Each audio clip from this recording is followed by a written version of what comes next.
नमस्कार, मैं हूं रमेश भट्ट।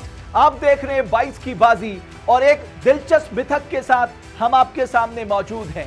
दरअसल उत्तराखंड की राजनीति में यह कहा जाता है कि जो विधायक शिक्षा मंत्री बनता है वो अगला चुनाव नहीं जीत पाता, और ये बात साबित भी होती है। तो आइए नजर डाल लेते हैं जो 4 चुनाव विधानसभा के अब तक उत्तराखंड में हुए हैं, वहां तस्वीर रही क्या है।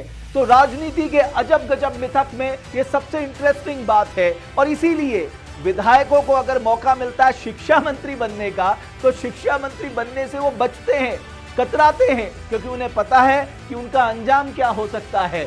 पिछले 4 चुनाव के ट्रेंड के देखें तो 2000 में जब उत्तराखंड राज्य बना था, तो उत्तराखंड राज्य में जो पहली अंतरिम सरकार बनी थी उसमें तीरथ सिंह रावत जो थे वो शिक्षा मंत्री बने, और 2002 में देखिए वो पौड़ी से चुनाव हार गए। 2002 में जब चुनाव हुए, कांग्रेस पार्टी की सरकार बनी और नरेंद्र सिंह भंडारी शिक्षा मंत्री बने, लेकिन 2007 में ये भी पौड़ी से चुनाव हार गए साहब। उसके बाद 2007 में बीजेपी की सरकार आई, तब मदन कौशिक शिक्षा मंत्री थे, लेकिन जब निशंक आए तो उन्होंने शिक्षा राज्य मंत्री के तौर पे गोविंद सिंह बिष्ट को इसकी जिम्मेदारी दी।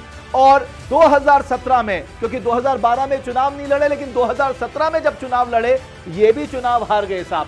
उसके बाद 2012 में यानी कांग्रेस की दोबारा सरकार बनी।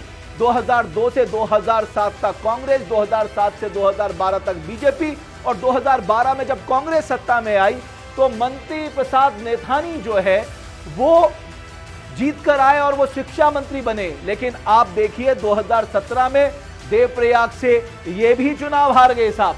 अब बात आती है 2017 से 2022 की, और अरविंद पांडे जो है वो शिक्षा मंत्री बने रहे।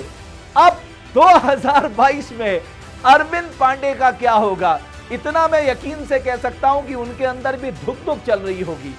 अजीब बात है साहब, ये शिक्षा मंत्रियों के साथ न जाने ऐसा क्या होता है, किसकी हाय लग जाती है, बच्चों की या शिक्षकों की, आखिर क्यों ये चुनाव हार जाते हैं। और एक और दिलचस्प बात, शिक्षा मंत्री इतने बन गए, ये आए भी गए भी हारे भी, लेकिन शिक्षा का स्तर आज भी जस का तस उत्तराखंड में बना हुआ है।